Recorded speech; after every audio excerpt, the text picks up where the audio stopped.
Je vous emmène chasser avec une buse. Aujourd'hui, on va apprendre le monde de la fauconnerie. Se pogner dans du sale dans le bois. Encore pire qu'il y a du chénier, tabarnouche. Puis on va se coucher moins cave à soir. Aujourd'hui, notre prise du jour, c'est du lapin. It's got 100% coffee.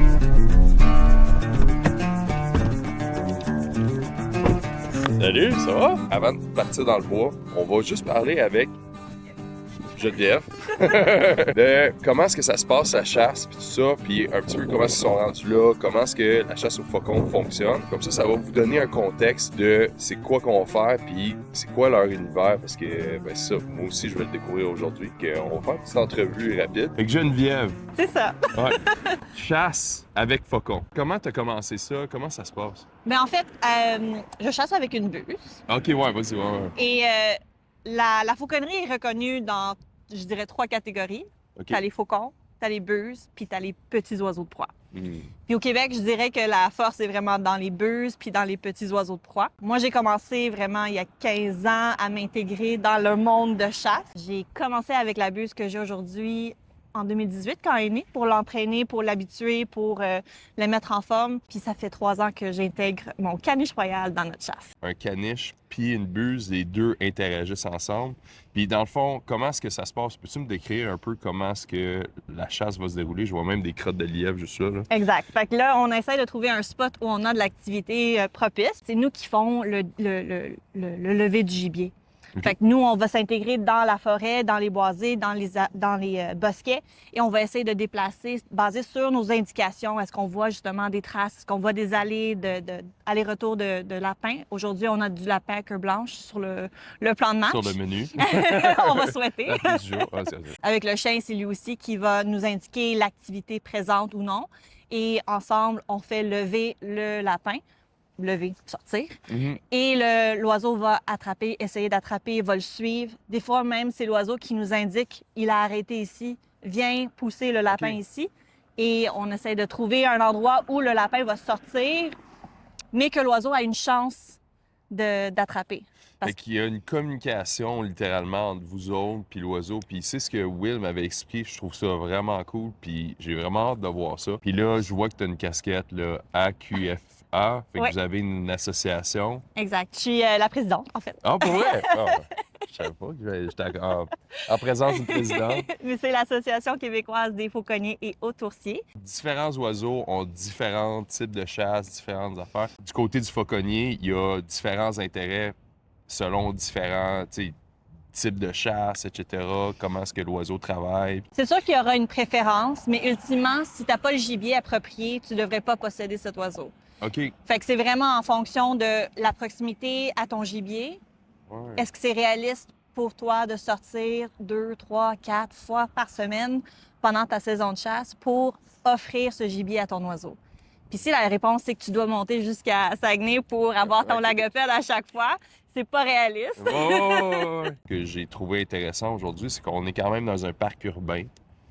Fait que c'est quoi la réglementation autour de ça? Parce que là, ici, on n'aurait pas le droit de décharger une arme à feu, mais là, on a le droit de décharger un faucon. Bien, c'est sûr qu'il faut être alerte au règlement. Fait qu'il y a des parcs qui ne permettent pas du tout la chasse, puis on respecte tout simplement. Mais dans le semi-urbain, il y a beaucoup de terrains vagues qui sont relativement fournis de gibier, mais trop étroits et trop rapprochés des maisons pour décharger une arme à feu. Mais pour l'oiseau de proie, c'est un engin de chasse qui ne pose pas le même risque aux citoyens qu'un arme. Mais si vous avez plus de questions, la AQFA, ils m'ont même passé une tuque qui est tombée dans la gadoue. Je vais vous la montrer à la fin de l'épisode. Mais si vous avez des questions, allez les poser. Je vais mettre un lien vers votre site web dans la description. Écoutez, tout ça, c'est gratuit parce que je suis vraiment curieux. Puis il y a un de vous autres qui m'a donné de la merde dans le webinaire de la FDCP. Fait que on va aller chercher du lièvre puis du lapin. Puis let's go, j'ai vraiment hâte de vivre ça. Merci pour l'expérience à l'avance. Fait que let's go. Les coyotes sont très présents cette année. Les coyotes? Les lapins sont actifs, leurs mouvements.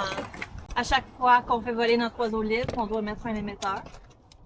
Fait que ici, on a un système GPS. Puis là, lui, il y a une bague, quelque chose, là. Il est branché, Ça? Ça, c'est rectal. rectal. C'est ça. Ben, c'est ça l'électrice, là. Ah, ouais, Ah, pas vrai? Dans le fond, il y a une petite clip sur une de ses plumes, puis je rentre ça dedans.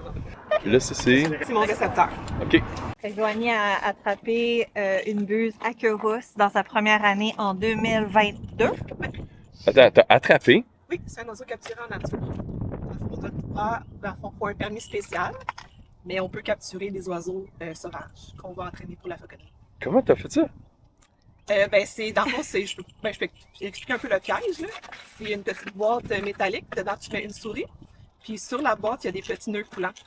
Fait que, mettons, je vois une buse perchée sur un lampadaire, je mets la boîte par terre. Puis la buse, elle va vouloir aller chercher la souris, elle se met dessus. Puis là, elle va donner des coups de patte pour attraper la souris, puis elle va se prendre dans les nœuds coulants.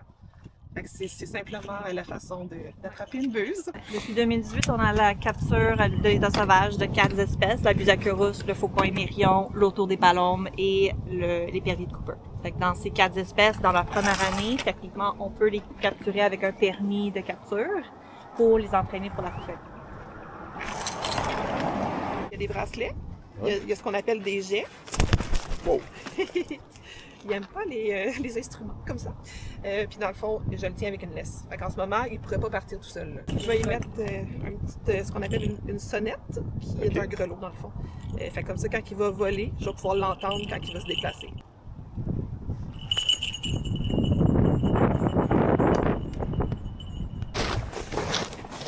Et la chasse commence. Quand en gros, la buse est partie. Nous autres, on va la suivre. La buse va identifier des endroits où est-ce qu'il y a un peu plus d'action. Nous autres, on suit derrière, puis on va brasser le bois. La buse va descendre, aller pogner le lièvre ou le lapin. Vu que c'est un environnement à lièvre ou lapin, ben, c'est ça dans le tabarnouche. Là. Ah oui, oui, oui. Oui, il est là. Ah, il y a un lapin là. Quand le lapin va partir, ils vont crier « Oh, oh, oh, oh, oh, oh ». Ça va donner le signal à l'oiseau. OK? OK. Colin, c'est cool. On va aller voir ça. OK, il est dans le trou. Là, vous brassez ces trous, là. Oui, bien c'est sûr que quand ils rentrent dans un trou, à moins que c'est un peu du trou, c'est difficile de les ressortir. Ouais. Ha! Comme un T-Rex. Yes. Faut pas que ça bouge, je le verra pas. Non, exact. Ah oui, c'est Grant qui avait dit ça. Je...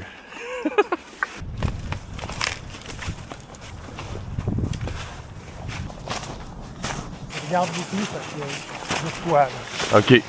Ou des fois, t'aimes pas. On flush un lapin. Puis s'il bouge pas, c'est parce qu'il y en a vu un autre qui est là. Puis souvent, il y en a un autre. L'oiseau, il attend pas mal. OK, elle est là. L'oiseau est juste là. Il les garde pas mal là, dans ce coin-là. Là. Fait qu'il faut qu'on aille brasser le bois parce qu'il y a probablement un lièvre ou un lapin. Là. On va y trouver. On établit qu'est-ce qu'on appelle un poids de vol. Un quoi, excuse? Un poids de vol. OK. Un poids où on sait que l'oiseau est motivé par sa faim pour venir Oui. manger ou chasser. Ouais. Parce que même à l'état sauvage, l'oiseau, s'il n'y a pas un appétit pour chasser, il va juste rester dans l'arbre. Il a un poids où on sait qu'il va être plus motivé, qu'il va suivre comme il faut, qu'il va être bien encadré, puis va prendre des sorties de lapin avec motivation. Assez d'énergie pour chasser, mais quand même une assez bonne faim pour aller... C'est ça, c'est de trouver l'équilibre entre les deux pour suivre, avoir l'appétit, avoir de l'énergie. Pas affamé. Puis ce poids évolue avec le temps et l'expérience. On évalue sa performance à chaque fois. Ouais. Est-ce qu'il suit bien? Est-ce qu'il est désintéressé? Est-ce qu'il est amorphe? Et chaque fois qu'on fait voler, le temps, le vent, les facteurs, les étrangers va influencer aussi son comportement. C'est ça les animaux. C'est cool ce chasser aussi parce que ça me permet d'observer un peu de quoi ça a l'air dans le sable, là, les lièvres, tout ça, où est-ce qu'ils vivent pendant le jour, puis regardez le nombre de crottes là, à la grandeur, puis tout ça là, qui a tout été mangé. C'est vraiment cool, ça donne une autre perspective que de juste installer des collets où est-ce qu'ils passent. Là. On est dans le sale ben raide là. Oh, c'est pas évident, hein? C'est encore pire qu'à du chénier, tabarnouche. Oh! Au moins, j'ai pas un arc à transporter. Oh, puis ça a des pics. Alright. Anyway, je vais essayer de rattraper le monde. C'est une affaire complètement différente hein, de la chasse avec fusil pis tout ça. Fait que c'est cool de l'observer pis de... Ah, c'est... Ma raquette qui est à l'envers. Ok, on va continuer. Essayer de faire du progrès, là. C'est pas évident. Ça va, là?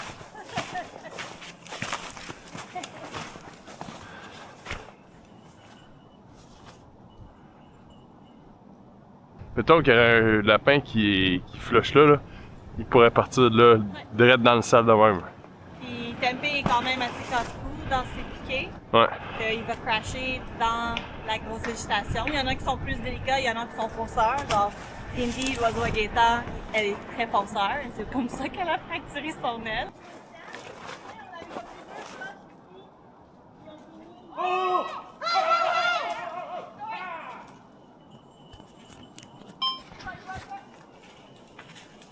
Bon, ouais, on vient d'avoir un lapin apparemment.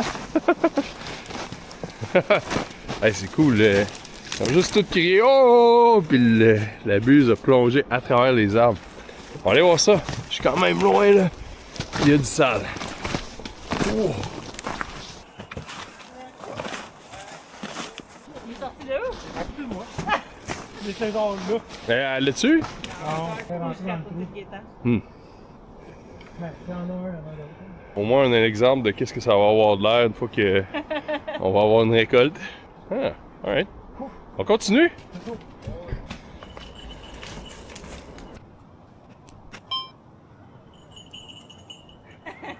Ouh!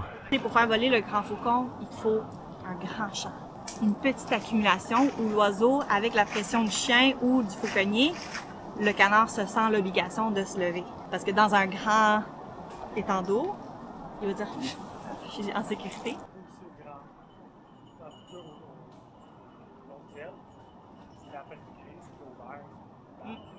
Ouais. Elle vient de plonger, là. C'est pas drôle, hein? There's a rabbit! Rabbit! Rabbit! Hey, hey, hey, hey, hey, hey, hey!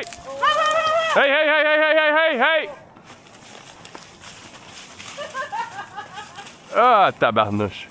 On a manqué le lapin. En fait, c'est pas nous autres qui l'a manqué, c'est l'oiseau. On peut blâmer l'oiseau maintenant. Quand on va essayer de monter un peu le bois, essayer de le faire sortir, puis là, il y a de la pluie qui se met de la partie. On a comme un pas pire spot de la direction qui est allée, mais ça nous fait retourner de bord un peu. Pluie, puis tu communiques avec.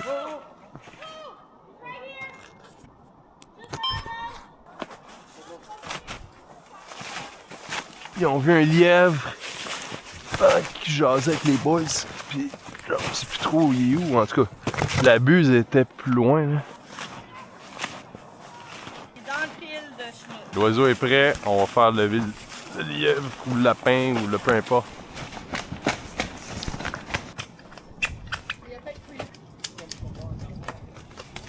Ouah, ouah, ouah. Troisième lapin, il s'est enfui. Dans le fond, la buse s'est éloignée un petit peu. Il s'est caché dans un tas de garbage, puis en tout cas, c'est plate, mais c'est ça. Mais tu sais, ce qui est important là pour eux autres, c'est vraiment la connexion que t'as avec l'oiseau, puis de recréer un peu là une espèce de scène de chasse d'oiseaux de proie. Tu sais, des fois tu t'en vas dans le bois, tu vois comme un oiseau qui va aller ramasser un moineau, des affaires du genre, mais là, tu crées cette relation-là avec l'oiseau de proie pour recréer ça plusieurs fois.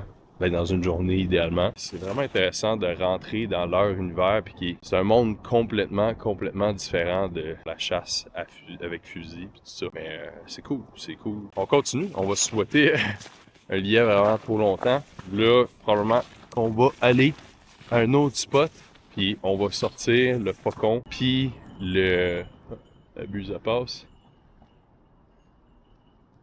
Et ça, on va aller à un autre spot, on va sortir le faucon puis le chien, puis les deux vont travailler ensemble pour sortir les lapins. Okay.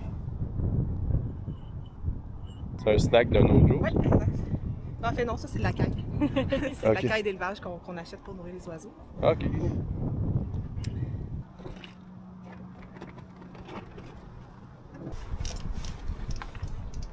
This is Gunner. He's 3.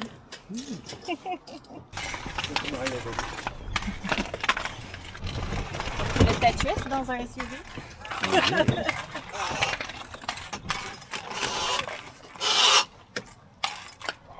Wow.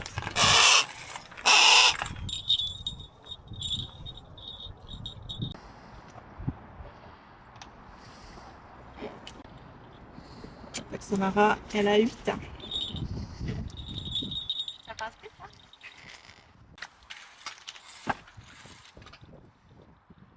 instinctivement, ils sont plus coopératifs que certaines espèces. Fait que dans la nature, ils vont chasser en groupe familial.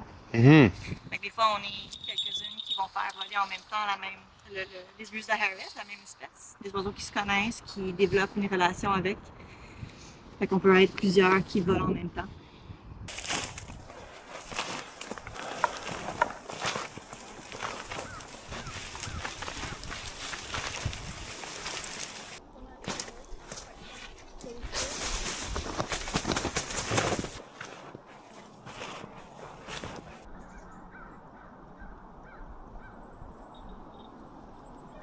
Une coupe de traces comme ça ici, là, de troncs qui se font gruger. Là.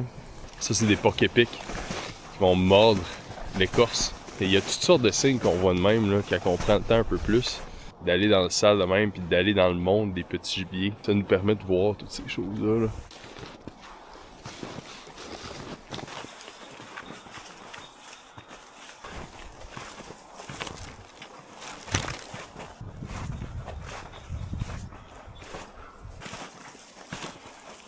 Tu la recevoir au point?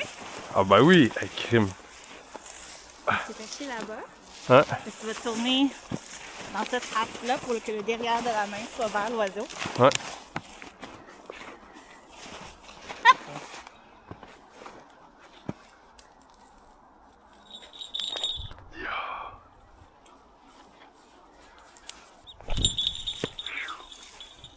Ah, merci. C'est bien. Et plus tolérante de ces activités-là aussi. Ben oui.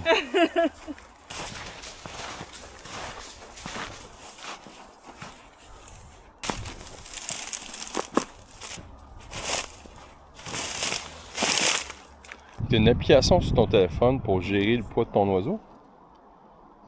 Le 28 novembre, bon, ben, à 7 h, était à 182. C'est sur un émerion, c'est pas un plus petit. À 8h30, elle était à 180. Fait que là, c'est son poids de vol. On est parti voler. Là, vers 10h30, elle a mangé 29 grammes. Quand je suis revenu chez moi, je l'ai repesé. On calcule sa consommation à l'heure d'énergie. Quand, mettons, dans la saison de chasse, tu vas tout le temps lui donner la même chose. Parce que, manière, tu sais que, mettons, si tu mets tout le temps de la caille pendant qu'elle vole, ben, elle a digère tant à l'heure. Fait que là, tu sais quand elle va être prête pour aller chasser ou prêt. Parce que tu sais que ton poids de vol, elle a faim, mais elle a l'énergie, elle a une drive, elle est prête ou est prêt à voler. Genre. Tu sais que je la nourris aujourd'hui, je vais rechasser demain, bon, demain à quelle heure, je donne combien, pour qu'il soit prêt à être en situation de chasse. Plus l'oiseau est petit, plus la marge d'erreur est petite. L'oiseau a 200 grammes, 2 grammes peut faire la différence sur son envie de chasser. Là. Ça vous fait comprendre un peu leur monde. Là. Même, je parlais avec Geneviève, là, elle m'expliquait que, ben, tu sais, un oiseau, il faut que tu le fasses sortir puis voler 3-4 fois semaine. Là. C'est un engagement à long terme. Là. C'est des oiseaux qui vivent 20 ans. Quand tu achètes un oiseau, tu dis je vais faire cette activité-là, ben, tu la fais puis tu la fais pour vrai. Là. On n'a pas encore de lièvre, mais comme je vous dis, moi, ce qui est important pour moi, c'est de vivre cette chasse-là. Puis récolter, c'est un plus. C'est ça la chasse. C'est d'aller dans le bois puis de la vivre. Mais de vivre la chasse, vivre le bois, vivre les méthodes de récolte. Journée finie, pas de lièvre, mais je veux juste vous dire un gros merci pour la journée. J'ai vraiment appris beaucoup, puis ça a été une super belle expérience de passer du temps avec des oiseaux, comprendre la fauconnerie, puis c'est ça. Merci énormément. Ben, ça nous a fait plaisir. Faut pas en abuser, par contre. Non, Abuse. Ah, Colin. En tout cas, sur ce, abonnez-vous à ma chaîne, donnez-moi un j'aime, puis il faut qu'on s'amuse. En fait, il va falloir y retourner parce qu'on n'a pas récolté. Exactement. Fait que, écoutez, c'est un prochain rendez-vous, puis à plus.